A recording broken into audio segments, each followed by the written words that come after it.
السلام عليكم حبيباتي، واش راكم لاباس؟ الحمد لله، ان شاء الله كامل تكونوا بخير يا ربي. اليوم جات عندي ماما الغاليه الحبيبه، جات عندي مرحبا بها. دخلت عليا على غفله، ما كنتش دايرت لها الحساب. تما حطيت قهوه، عارفين قهوه وحليب وما كانش عندي زعما صوالح باه ندير كاطو ولا ندير اي حاجه. مي معليش، ربي كتب لها تقعد عندي وتحضر معايا البقلاوه. راني درت بقلاوه جات بزاف شابه ورائعه، نتمنى تجربوها وتعجبكم. زعما من نطيقش نوصف لكم ديك البنه وداك الكو داك، ما كنتش زعما مستخايله باللي انا ندير دي البقلاوه، زعما كنت حاقره روحي شويه. هذه هي جات بزاف شابه وطريه وما شاء الله. هذه قالوا لي ديري لنا طرابيه تاع 100 حبه، وخرجت لي سيفري 100 حبه. هذا زيت ليستخي تاع اللوز الحلو اللي نديره في الكاوكاو. الحاجه الاولى نبدو بالكاوكاو، كاوكاو نحمره في الكوشه. انا من بعد نهضر دروك غير معاه. وهنا نبدو بسم الله في العجينه تاعنا. عندنا 5، درت هنايا 5 كيلات كي من هادو. انا عندي هنا الغرفيه شويه صغيره كما راكم تشوفوا، تما درت 5 وهذه 6. درت تما كيلو ورطل تاع فرينه، كيلو ورطل. عندي السمن 250 غرام تاع سمن، 250 غرام سمن، وحوالي واحد نص تاع هذه الغرفيه تاع زيت. تما كيلو ورطل فرينه، 250 غرام تاع سمن، ونزيدوا لها غرفيه صغيره درك نوريها لكم تاع الزيت هكا.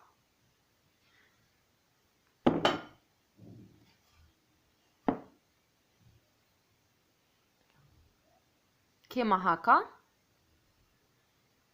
حوالي هنا تاع الزيت، نص فنجان تاع الزيت كيما هاك. ونبقى نبسس في الفرينه تاعي، نبسوها غايه كيما هاك. بسم الله.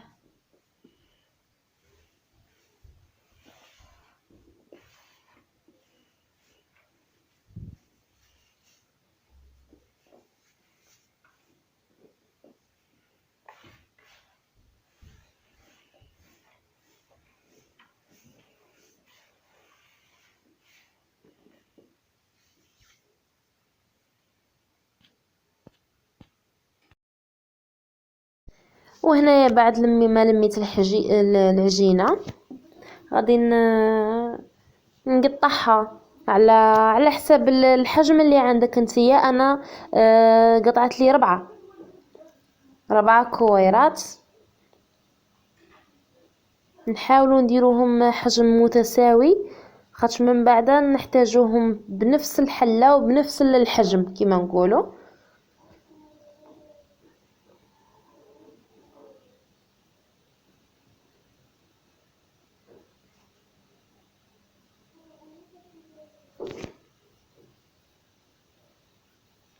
نديرو في النص ومن بعد نشكلوهم على الحجم اللي عندنا، 4 5 على حسب شعره كي دايره من الكيلو تاع فرينه.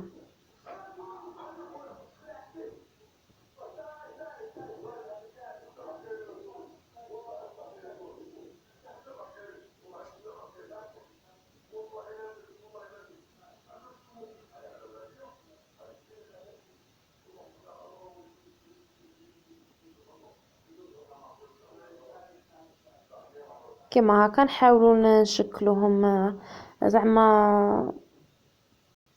شوفوا دروك العجينه حباباتي بديت نحل فيها بالمايزينا على هذا السمك. شوفوا كي جاتني طريه ما شاء الله كما هاك. ندير هذه الاولى ندير لها نطويها كما هاك كما هكا. ونزيد الزاوجة، نحطو هذه على الجهة كيما هكا، نديرو عليها مايزينا كيما هكا، ونزيدو الزاوجة نحلوها ونحطوها فوقها ونطووهم على هذا الشكل، ونديروها في ساشية تريح، ولا غطيها باي حاجه اللي تساعدك انتيا. هذه هي. نحلو الزاوجه، هنا بدينا نحلو فيها كيما هاك، نحاولوا باه نديروها نفس الحجم تاع الاخرى، والمايزينا كثروا المايزينا كيما هاك.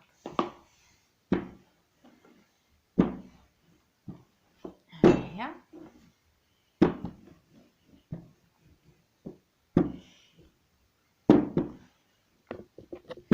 كيما هاك راني بديت نحل فيها. ها هي لا، والاولى كيما قلت لكم فيها الطبقه الاولى والطبقه الزوجه، ثم نديروها على اختها، وهذه نديروها على اختها تاني كيما هاك، ونحطوها فوق هذه كيما هكا، وطويتهم بهذا الشكل خواتاتي على 4 كيما هكا. نوري قدامكم كانوا كيما هكا على 2، درت المايزينا وطويتهم هكا على 2، شوف، ونزيد نطويهم كيما هكا، ونديرهم في ان ساشي واحد قد ما خليتيهم يريحوا قد ما يعطوك نتيجه شابه.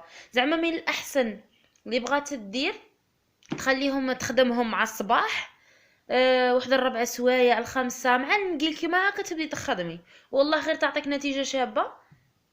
وكما قلت لكم واللي تاني راهي زربانه تاني يخرجوا لها ملاحشه، ولا ماشي كيما اللي تخليهم تريح. وهذه هي. وهنايا نرجعوا للكاوكاو بعد ما حمرته وما حمرتهش بزاف، خليته يدي هذاك اللون الذهبي، رحيته بهذه الطريقه، ما مرحي غبره بودر، ما مرحي خشين شويه، زعما كيما الطعام كيما هاك.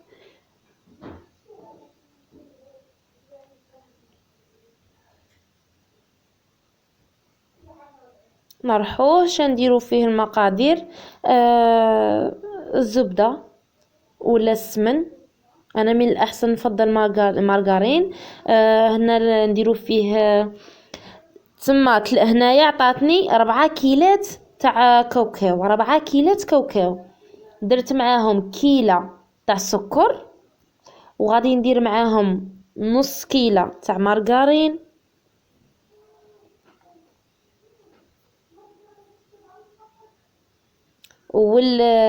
لافاني. نحاولوا بهذاك السكر ندخلوه غايه في الكاوكاو كيما نخدموا الاخرى تسموها يا ربي كنا ناكلوها مي كنا صغار، الروينه. واه هنا درت لافاني تاني، نحاول ندخلها في كاع باه يجينا جو واحد. وهنا نديروا المارغرين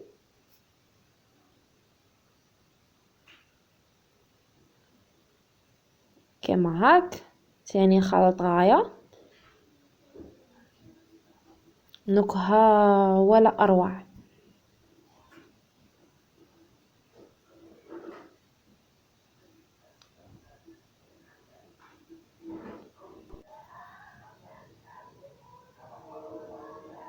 وهنايا نديروا ليستخي تاع زيت اللوز يكون الحلو، انا درت 2 تاع البواشين باش تعطينا هذيك النكهه الشابه.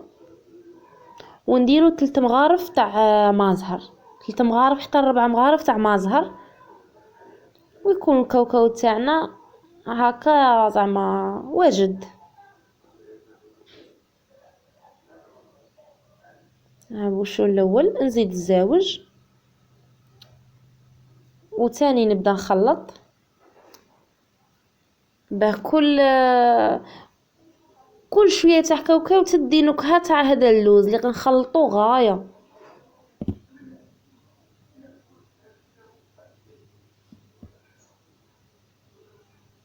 هنا درت 3 مغارف ولا 4 تاع ماء زهر كيما هاك.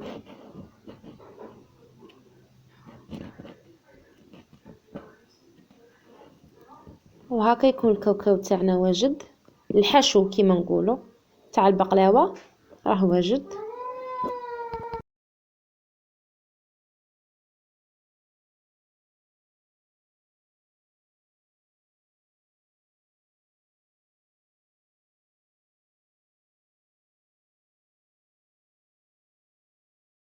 وهنا العجينه تاعي بعد ما خليتهم يرتاحوا حليتهم بالطريقه اللي وريتها لكم.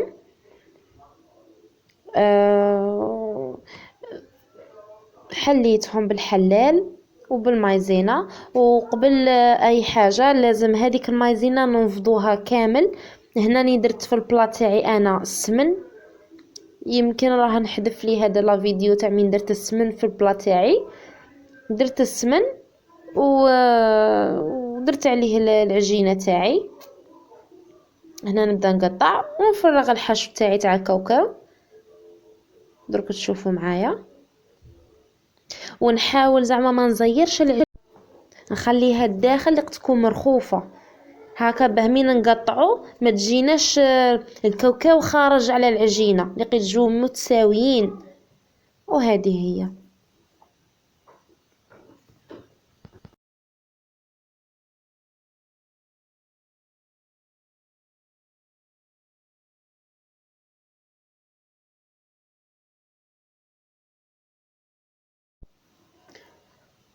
وهنا راني مفرغه انا في الحشو تاعي على العجينه. نحاولوا ما نخلوش الفراغ في القنوته في الزاويه تاع البلا تاعي.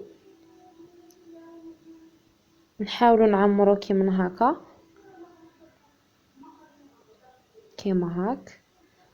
ها هو البلا تاعي بعد ما عمرته راني ندير في الحجم تاع العجينه الفوقانيه بلاصيتها وقطعت وكاع. وهنايا راني ندي في الميزير تاع الحبه اللي غادي نخدمها كيما هاك. يساعد بزاف هذا المول ننصحكم به.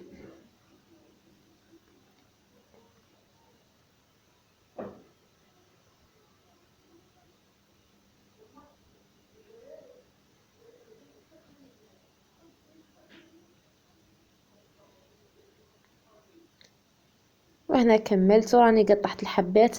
انا ننصحكم بالخدمي يكون صغير، هذا شويه غبني كبير وما عنديش خدمي صغيور كيما هاك. بصح ما عليش جات ما شاء الله وبنينه زعما اللي ذاقها عجباته. ماما بعدا عجبتها بزاف بزاف. وما داك الزوج تاعي تاني هبلاته والاب تاعي تاني عجباته جات ما شاء الله.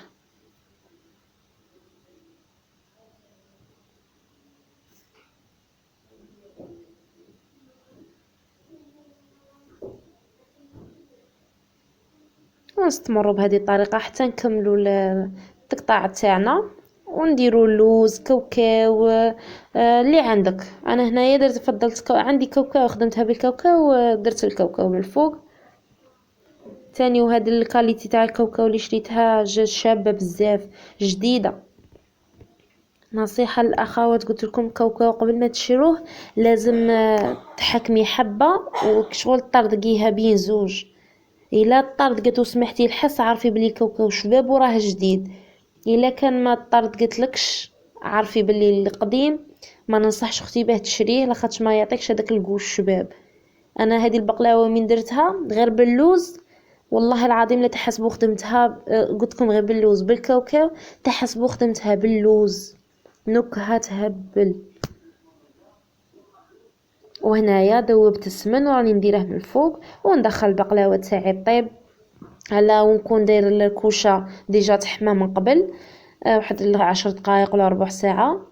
ومن ندخل البقلاوه تاعي نقصلها ونخليها على نار مهيله طيب باه ما تنحرقناش وباه طيب غايه. وهذه هي. وهنايا بعد ما طابت لي راني عسلتها درت لها كيلو وزيادة شوية تاع عسل، وبيتها ليلة كاملة. شوفوا كي جات ما شاء الله. درت سني كيما هكا وسني صغير. عطاتني 100 حبة تاع بقلاوة والزيادة شوية. شوفوا التوراق وشوفوا التوراق اللي راه يبان، وشوفوا تاني من قطحت ماشي جاني الكاوكاو خارج على العجينه، لا جاو في نيفو واحد. على بها قلت لكم حاولوا ما تزيروش العجينه من تديروها زعما على الطبقه الفوقانيه. وها هو التوراق خليتها لكم غير باه تشوفوه.